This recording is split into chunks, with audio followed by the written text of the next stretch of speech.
एकलव्य की गुरु भक्ति। एकलव्य महाभारत का एक पात्र है। वह हिरण्यधनु नामक निषाद का पुत्र था। एकलव्य को अप्रतिम लगन के साथ स्वयं सीखी गई धनुर्विद्या और गुरु भक्ति के लिए जाना जाता है। पिता की मृत्यु के बाद वह श्रृंगबेर राज्य का शासक बना।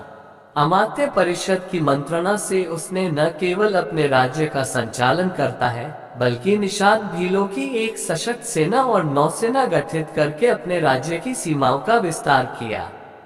महाभारत में वर्णित कथा के अनुसार एकलव्य धनुर्विद्या सीखने के उद्देश्य से द्रोणाचार्य के आश्रम में आया, किंतु निषाद पुत्र होने के कारण द्रोणाचार्य ने उसे अपना शिष्य बनाना स्वीकार नहीं किया।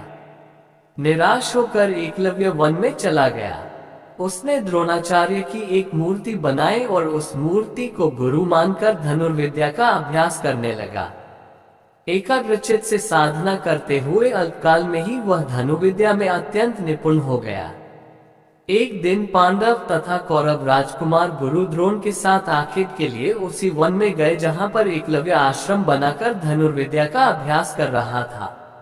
राजकुमारों का कुत्ता भटक कर एकलव्य के आश्रम में जा पहुंचा। एकलव्य को देखकर वह भौंकने लगा। कुत्ते के भौंकने से एकलव्य की साधना में बाधा पड़ रही थी, अतः उसने अपने बाणों से कुत्ते का मुंह बंद कर दिया। एकलव्य ने इस कौशल से बाण चलाए थे कि कुत्ते को किसी प्रकार की चोट नहीं लगी। कुत्ते के लौटने पर कौरव, पांडव तथा स्वयं द्रोणाचार्य ये धनुर्कौशल देखकर दंग रह गए और बाण चलाने वाले की खोज करते हुए एकलव्य के पास पहुंचे। उन्हें ये जानकर और भी आश्चर्य हुआ कि द्रोणाचार्य को मानस गुरु मानकर एकलव्य ने स्वयं ही अभ्यास से यह विद्या प्राप्त की है। कथा के अनुसार एकलव्य ने गुरु दक्षिणा के रूप में अपना अंगूठा काटकर द्रोणाचार्य को दे दिया था। इसका एक सांकेतिक अर्थ ये भी हो सकता है कि एकलव्य को अति मेधावी जानकर द्रोणाचार्य ने उसे बिना अंगूठे के धनुष चलाने की विशेष विद्या का दान दिया हो।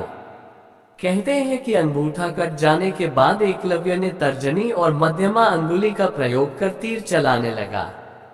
यहीं से तीरंदाजी करने के आधुनिक तरीके का जन्म हुआ। निस्संदेह ये बेहतर तरीका है और आजकल तीरंदाजी इसी तरह से होती है। वर्तमान काल में कोई भी व्यक्ति उस तरह से तीरंदाजी नहीं करता जैसा कि अर्जुन करता था। दोस्तों, ऐसी कहानी आपके समझ पेश करते रहे उसके लिए आप फेसबुक पर देख रहे हो फॉलो करें, यूट्यूब पर देख रहे हैं सब्सक्राइब करें। दोस्तों, लाइक कमेंट शेयर जरूर करें।